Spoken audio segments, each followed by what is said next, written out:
अंधेरीतल्या पूर्व पश्चिमेला जोडणारा गोपाळकृष्ण गोखले पुलाची एक मार्गिका वाहतुकीसाठी खुली करण्यात आली।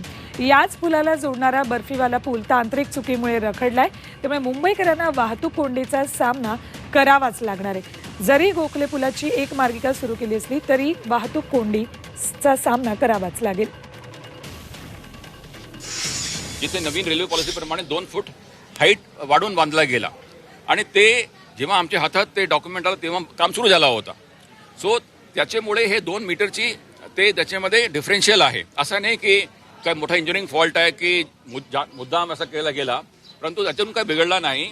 आम्ही IIT बॉम्बेला दिलेला आहे आणि ते आपल्याला पुढच्या आठवड्यामध्ये रिपोर्ट देणार आहे कसं रॅम्प करून आपल्या कनेक्टिव्हिटी करता येईल आणि हे आम्ही या महिन्या अखेरपर्यंत रॅम्पचं बांधकाम सुरू करू। तो इथला आढावा घेतला आमचे प्रतिनिधी मनोज कुलकर्णी यांनी। अमृत नोनी आर्थो प्लस ये एक प्रूवन फॉर्मूला है। इसमें मौजूद नोनी फल के गुण और आयुर्वेदिक जड़ी बूटियां शरीर को जरूरी पोषक तत्व देने के साथ साथ हड्डियों और जोड़ों के घिसने, उनमें होने वाले सूजन और दर्द को रोकने में मदद करता है। दर्द मुक्त जीवन के लिए अमृत नोनी आर्थो प्लस।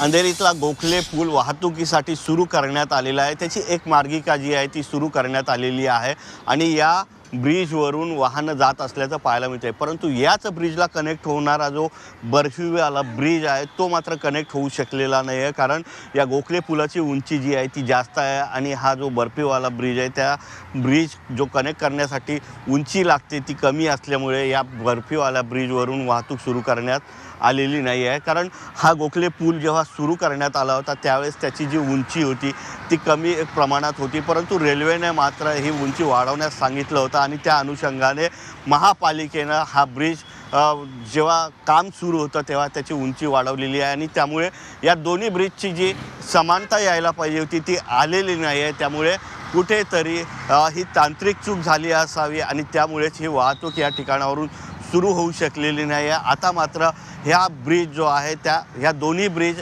समतल करण्यासाठी अजून वेळ जाणार आहे। त्यामुळे पश्चिम उपनगरातून जो रेल्वेचा ब्रिज आहे तो पार करण्यासाठी अनेक वाहनधारकांना अजूनही प्रतीक्षाच करावी लागणार आहे। Video journalist Nilesh Manoj Kulkarni, G24 तास, मुंबई।